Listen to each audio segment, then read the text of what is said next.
Alhamdulillahilladzi nahmaduhu wa nasta'inuhu wa nastaghfiruh wa na'udzu billahi min shururi anfusina wa sayyiati a'malina. Man yahdihillahu fala mudilla lahu wa man yudlilhu falan tajida lahu waliyyan mursyida.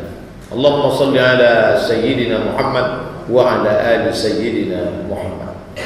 Bapak-bapak, ibu-ibu yang dimuliakan Allah, 15 tahun ujian, penderitaan, perpisahan, kemiskinan, dikucilkan, banyak yang berjatuhan. Dari mana Ustadz ambil 13 tahun di Makkah tambah 2 tahun di Madinah. Tapi setelah 2 tahun di Madinah datang ujian model baru. Gimana ujiannya? Ujian dalam bentuk kesenangan dan kemewahan. Jadi di Madinah itu 2 tahun pertama itu saja yang sulit. Ketika telah menang perang Badar, datang ujian model baru. Namanya juga ujian. Bukan berarti kalau sudah menang lalu lepas ujian. Tidak. Disitulah nampak bagaimana orang bisa hidup tetap sederhana di saat harta melimpah ruah. Kalau ada bapak ibu tengok Ustadz Somad tuh sederhana aja penampilannya ya, memang tak ada duitnya. Coba kalau dia gubernur, coba kalau dia menteri. Tapi kalau ada orang yang kaya raya tapi dia sederhana, itu baru luar biasa. Nabi SAW 50.000 keping uang dinar di tangannya. Dia penguasa tunggal, tapi bisa tempat air minumnya hanyalah kayu yang diikat dengan kawat. Kayu diikat dengan kawat, kemudian lubang-lubangnya itu ditutup dengan semacam ter. Bisa air minum. Sementara raja-raja Romawi, raja Persia waktu itu tempat air minumnya emas. Nabi mengharamkan tempat air minum emas, ceret emas, mangkok emas, piring emas. Kenapa? Dia ingin mengajarkan umat ini jangan terlalu memperturutkan hawa nafsu ketika engkau punya harta yang banyak. Di saat Raja Romawi, Raja Persia pakai jubah kebesaran, dan memang umumnya jubah itu kebesaran, terbuat dari sutra. Orangnya tegak di sini, ujung kakinya di sana. Jubah itu dibuat makin panjang, makin hebat.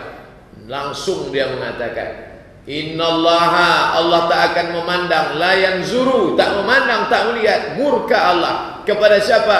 Man jarra saubahu, orang yang memanjangkan kaki jubahnya sampai terseret-seret ke lantai. Siapa yang disindirnya itu? Romawi dan Persia.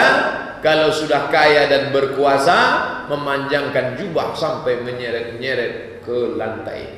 Itu menunjukkan hebat. Tengok ketika anak Raja Inggris menikah, naik ke atas gereja dengan ujung jubah berseret ke tangga, bangga luar biasa. Kalau cuman sekedar ujung jubah panjang, jubah Superman pun panjang. Makanya kata Nabi, salasatun, ada 3 golongan, la yukallimuhumullah, di akhirat tak akan diajak bicara oleh Allah, wala yanzuru ilaihim, tak akan dipandang Allah, wala yuzakkihim, tak akan disucikan, tak akan diampunkan Allah, walahum azabun alim, mereka diazab dengan azab yang paling menyakitkan. Siapa dia? Man jarra saubahu, orang yang memanjangkan jubahnya. Siapa yang disindirnya itu? Orang yang angkuh dan sombong, memakai jubah sutra. Sutra haram, emas haram. Karena dulu kalau sudah kaya, banyak duit, mulailah berpikir untuk pakaian yang lembut, sutra. Selain sutra itu dibuat panjang ke belakang, mulailah mau pakai cincin emas banyak-banyak, mulailah tempat air minum emas, ceret emas, piring emas, mangkok emas. Haram. Diharamkan Nabi SAW. Seorang sahabat pakai cincin emas, dipanggil Nabi, sini. Ditarik Nabi dari tangannya, dicampakkan Nabi SAW. Qit'atun minan nar, ini potongan dari api neraka. Setelah Nabi pergi, datang sahabat memanggil, ambil lagi, kan sudah dibuang Nabi. Aku tak akan mengambil yang sudah dibuang Nabi SAW. Begitu mereka. Andai kita itu terjadi, begitu Nabi pergi, ambillah balik. Ya tak, aku tidak akan pernah mengambil sampai mati yang sudah dibuang Nabi Muhammad sallallahu alaihi wasallam. Ini ujian lebih berat. Kalau saya pribadi, di antara yang 15 tahun dengan tahun ke-16 di mana yang berat Pak Ustaz? Kalau sekedar disuruh untuk percaya Isra Mi'raj, kami percaya ya Rasulullah. Bagaimana kalau hijrah ke Madinah? Insya Allah ikut ya Rasulullah. Tapi menahan diri untuk tidak berjubah sutra, menahan diri untuk tidak pakai gelas emas, menahan diri untuk tidak punya istana yang mewah. Pergilah ke tempat-tempat bersejarah di dunia ini. Bagi yang punya duit banyak, kalau liburan kemana dia? Ke Turki menengok istana raja-raja. Kemana? Ke Kuil Petra di Yordania. Kemana? Ke Luxor di Mesir menengok istana Fir'aun. Jauh sebelum Nabi Muhammad SAW. Tidak bisa menawan hawa nafsu untuk hidup bermewah-mewah. Tapi Nabi dan sahabat lulus. Setelah Nabi meninggal pun Abu Bakar itu lulus. Tak mewah. Sekarang kalau kita pergi ke Madinah, tolong tunjukkan mana rumah Abu Bakar Siddiq, mana rumah Ali bin Abi Thalib, mana rumah megah Nabi Muhammad, mana kursinya. Tak ada. Bandingkan dengan raja-raja kita, sultan-sultan kita. Ini gelas peraknya. Karena kita tetap berpegang Islam tak boleh pakai emas, mereka buat pula. Ini tepak sirih dari kuningannya. Ini kursinya. Nabi melarang gelas, Nabi melarang piring. Dibuat kursi dari emas. Itu sebetulnya kalau pakai kias aulawi namanya. Sedangkan gelas saja tak boleh, apalagi kursi. Karena gelas itu kan sedikit emas. Ini kursi emas. Ini emas nih Pak. Enggak. Replikanya. Yang aslinya mana? Dari curi orang. Berarti aslinya dulu emas. Nabi SAW bisa ditahannya nafsu. Nafsu makan aja berat orang menahan. Ini udah menetes saya liur dengan roti. Boleh, silakan. Saya tak pulang melarang jamaah, tak boleh. Enggak, silakan, tak masalah. Ustaz ceramah santapan rohani, yang duduk santapan jasmani. Tak masalah. Tidak masalah. Konon lagi lah nafsu mau pakai cincin emas, mau pakai sutra, mau pakai piring emas. Orang sekarang piring emas dipajang tuh di ruang tamu. Wah, setiap kali tamu datang masuk ke ruang tamu, semuanya membawa kucing. Nah, itulah yang diinginkan. Makin orang terpukau, makin orang menggeleng-geleng, makin dia makin menikmati. Makin banyak orang miskin, makin banyak orang susah, dia berada di tengah orang susah, senang di tengah orang susah, makin menikmati. Mental apa itu? Feodal. Feodal itu kan itu. Pakai kereta kencana, naik kuda yang besar di tengah rakyat jelata yang miskin susah melarat. Bukan mental Islam Nabi Muhammad sallallahu alaihi wasallam. Beralih cara ujian di tahun kedua di Madinah, masuk tahun ketiga. Orang kalau pernah menang, dia mau menang terus. Di tahun ketiga perang lagi. Nabi sudah pesan, ini bukit, nanti kalau kalian tengok aku di bawah, menang, kalah, menang, kalian jangan turun.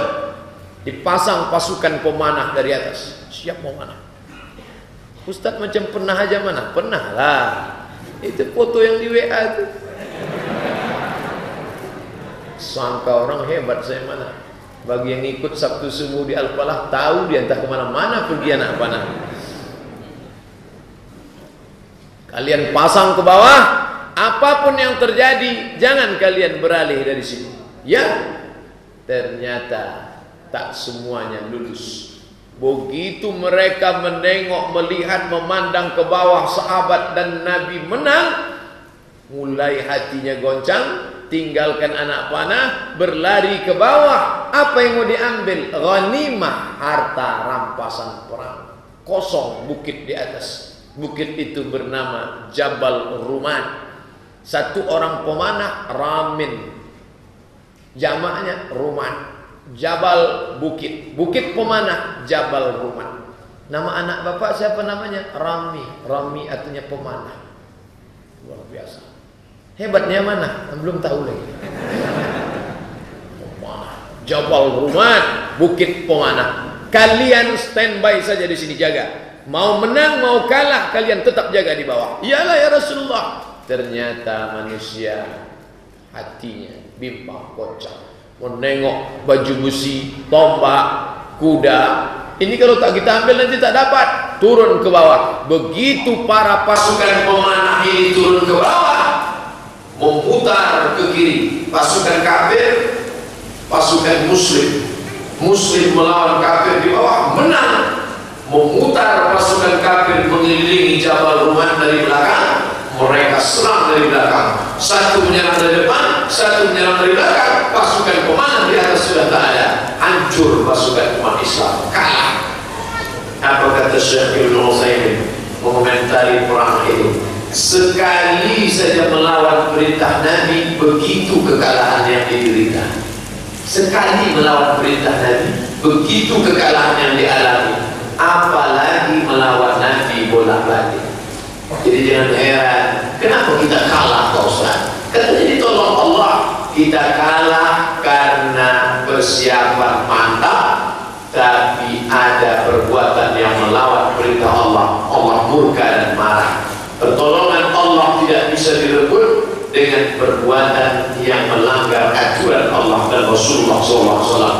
Pelajaran tahun ketiga pada saat perang Uhud menjadi saksi sejarah sampai hari ini. Meleleh mata, air mata jamaah melihat pemakaman syuhada Uhud. Korban dari perbuatan orang yang tergesa-gesa turun itu bukan dia saja yang mati. Kalau dia yang mati tak apa-apa, ada orang salah, mati ya, itu memang hukuman untuk dia. Tapi apa dosa Sayyidina Hamzah? Hamzah tak salah, sedikit pun dia tak salah, tapi dia menderita korban akibat perbuatan orang lain. Telinganya dikutik, hidungnya dipotong, dicucuk, ditusuk pakai jarum, dijadikan mereka liontin, buah rantai, sambil mengejek-ejek. Mana itu singa Allah? Mana itu pedang Allah? Mana itu yang katanya pejuang Allah? Datang Abu Sufyan dengan kuda hitam dan perkasa, menyipak-nyipak jenazah umat Islam. Mana Muhammad? Mana Muhammad? Dan disembunyikan oleh kaum muslimin. Apa maknanya? Ujian. Banyak yang lulus dengan ujian perpisahan dengan anak dan istri, banyak yang lulus dengan ujian perpisahan dengan harta benda, tapi ketika ditumpuk dengan kemenangan, di situ banyak orang yang gagal. Jadi kalau orang paham dengan ini semua, ujian tidak membuatnya melambung dan caci maki tidak membuatnya jatuh. Kemenangan tak membuat dia lupa diri, kekalahan tak membuat dia pula bersedih hati. Orang Islam selalu waspada. Kalau dia menang, boleh jadi hari menang, besok kalah. Kalau dia kalah, tak berkecil hati, kan hari ini kalah, boleh jadi hari besok menang. Kalau hatinya senang lama, tak terlalu senang, boleh jadi kesempitan akan datang. Kalau sempit pun tak putus asa, tak stres depresi, karena kelapangan akan datang. Dia selalu merasakan dekat pengawasan Allah Subhanahu wa Ta'ala. Itu sebenarnya hikmah dari perjalanan hidup Nabi Muhammad bersama para sahabat. Makanya kata Nabi, alaikum bisunnati, ikuti sunnah. Bukan sunnah fisik saja, sunnah jubahnya, sunnah sorbannya, sunnah tubuhnya, sunnah pakai parfumnya. Bagus, itu semua baik. Tapi bagaimana sunnah dia menjalani, melewati problematika kehidupan dengan musuh, dengan kawan, dengan sahabat. Ini yang perlu kita perhatikan. Kenapa? Karena perjalanan hidup kita itu hanyalah video ulangan, repetisi, pengulangan kembali. Jarak zaman kita yang jauh dengan Nabi itu, sesungguhnya perjalanan itu hanyalah pengulangan-pengulangan. Makanya kita penting belajar sejarah. Orang belajar sejarah agar tidak masuk ke lubang yang sama 2 kali. Dulu si Anu pernah terjerumus ke situ, ente jangan masuk ya, iyalah. Makanya kata pepatah Arab, keledai yang dulu masuk ke lubang yang sama 2 kali, kita jangan sampai. Bapak Ibu yang dimuliakan Allah Subhanahu wa Ta'ala, sampailah puncak kemenangan itu tahun ke-8. 3 jatuh, 4, 5, 6, tahun ke-6 mulai tampak melalui mimpi. Bangun Nabi pagi, sahabat, ya, tadi malam aku bermimpi. Apa mimpimu ya Rasulullah? Aku melihat rasanya kita masuk ke dalam Masjid Nabawi, Masjidil Haram. Sampai di Masjidil Haram kita pakai ihram, semuanya masuk kota Makkah. Begitu sampai ke Masjidil Haram kita tawaf, kita sa'i. Lalu kemudian aku melihat kita mencukur rambut. Apa kata sahabat? Kalau begitu, ayo, itu kabar gembira, ayo kita ke Makkah. Tengok semangat mereka. Andai sekarang ada ustaz ulama kita bercerita tentang mimpinya, hai jamaah sekalian, aku bermimpi rasa-rasanya kita semua masuk ke Eropa dan kita bisa mengislamkan Eropa. Kalau jamaah itu imannya macam sahabat Nabi, mari kita seru. Tapi kalau tidak, itu ustaz mungkin ngigau aja. Tahun ke-6, sudah 6 tahun tak menengok Makkah. Tiba-tiba Nabi berkata, tadi malam aku lihat kita masuk berduyun-duyun ke Masjidil Haram, kita tawaf dan sa'i. Aku lihat kita mencukur rambut, bertahallul. Kata sahabat, ayo kita ke Makkah. Mereka masuk ke kota Makkah, tapi dicegat di sebuah tempat. Tempat itu bernama Hudaybiyah, 20 km dari kota Makkah. Stop.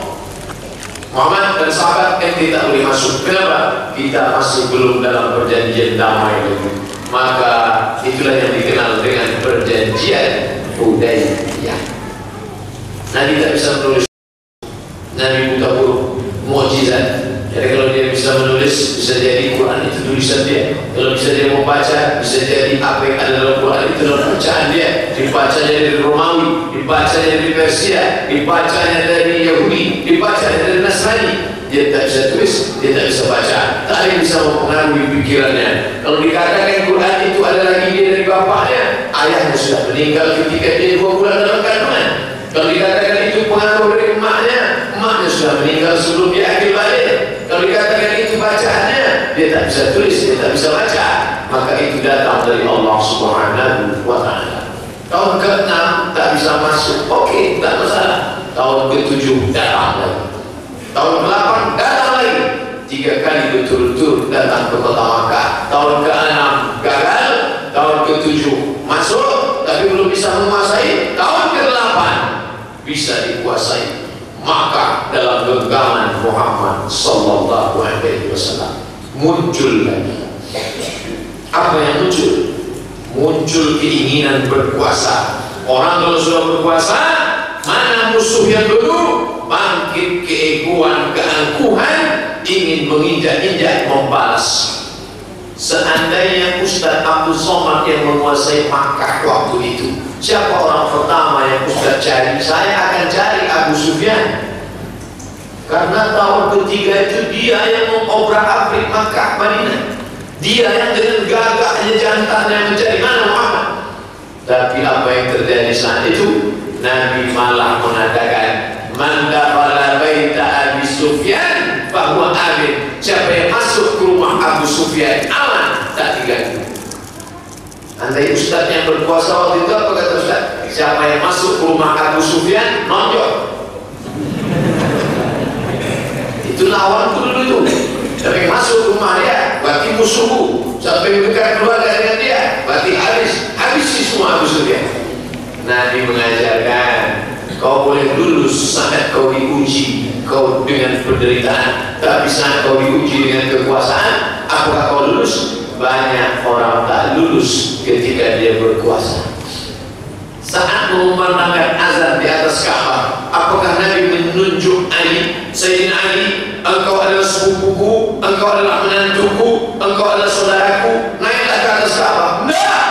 Yang disuruhnya azan siapa? Bilal yang berkulit hitam.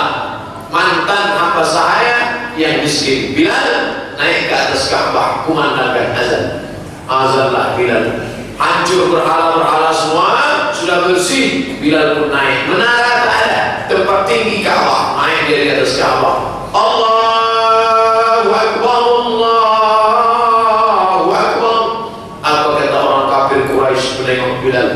Untung bapakku sudah mati sehingga tak menengok burung gagak bisa azan. Saking bencinya mereka menengok orang Habasyah, orang Nubia yang berkulit hitam, karena mereka hidup dengan kasta-kasta. Yang paling tinggi adalah Quraisy, nomor 2 Arab non Quraisy, di bawah itu adalah non Arab, terus orang-orang Persia, orang-orang Romawi, di bawah itu orang Habasyah berkulit hitam. Ketika Nabi berkuasa, bisa dia hilangkan dendamnya, bisa dia hilangkan sakit hatinya, dan bisa dia buat masyarakat egaliter, semuanya sama. 8, 9, 10, 11 puncaknya di padang Arafah. La fadla baina arabiyyin wala a'jamiyyin, tak ada kelebihan antara Arab dengan non-Arab. Wala farqa baina al-abyad wal aswad, tak ada beda antara yang kulit putih dengan kulit hitam. Kullukum min Adam, semua kalian dari Adam. Wa Adam min turab, Adam dari tanah. Semua dari tanah, semua dari Adam, semua dari tanah. Balik kepada tanah, akan mati menjadi santapan cacing tanah. Persaingan adalah antara etos kerja dan amal. Jadi kalau hari ini ada orang masih membenci karena sukunya, saya tak suka sama dia itu Pak Ustaz. Kenapa kamu tak suka? Watak dia. Memangnya kenapa dia? Jatuh derajat kita berkawan sama dia. Di kampung kita dipanggil mas, begitu di tempat dia dipanggil tulang. Tak ada beda.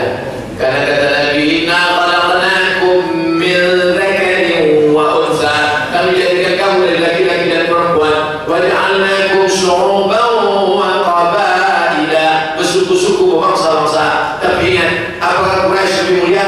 Apakah Arab lebih mulia?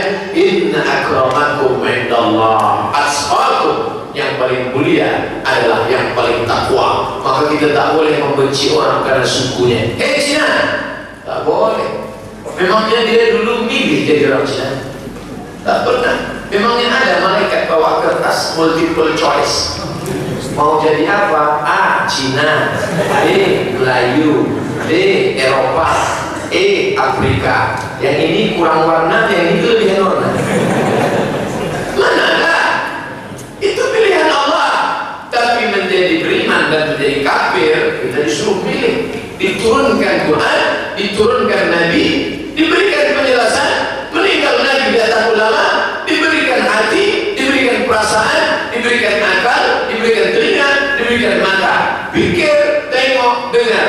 Inna sam'a, pasang telinga, wal basar, tengok pakai mata, wal fu'ad, renung dengan hati. Fa idza azamta, kalau kau sudah tekad, fatawakkal Allah, tawakal kepada Allah. Maka di zaman fitnah ini gunakan 3 potensi. Sama, dengar baik-baik, dengar berita baik-baik. Oh, begini nampaknya berita, tapi mesti kenali beritanya dari mana. Tengok lagi. Oh, tidak bisa saya dengar. Kenapa? Metro tipu nih. Dengar baik, pandang baik. Setelah dengar baik, pandang baik, pikir baik, renung, hati, mulai balik. Tapi ternyata kita makhluk yang lemah. Ambil sajadah, bentang, sholat sunat istikharah. Bimbing aku ya Allah. Kalau connect kita dengan Allah, datang bimbingan. Allah menja'al fi qalbi nur, jadikan di hatiku cahaya. Terangi hatiku ini ya Allah dengan cahaya iman. Bimbing aku jalanmu ya Allah. Allah tak akan sia-siakan. Dia kasih kita bimbingan, diarahkannya hati kita ke arah kebenaran, ditolongnya, dikirimnya malaikat-malaikatnya untuk senantiasa mengarahkan kita, menyelamatkan kita, menolong kita. Allah berjanji dalam Quran, in tansurullah, kalau kau tolong agamaku ini, yansurkum, Allah menolong kamu. Wa yuthabbit, coba tengok, 1 dari engkau, 2 dari aku. 1 dari engkau, 2 dari aku. In tansurullah, kau tolong agama Allah, yansurkum, Allah menolongmu. 1 lagi dia tambah, wa yuthabbit aqdamakum, dikokohkannya kakimu, angin kencang, ombak hebat. Tak akan membuat engkau jatuh patah dari tempat itu, diberikan istiqamah sampai kematian itu datang. Tapi mesti berjamaah, karena orang beriman itu macam pokok kayu.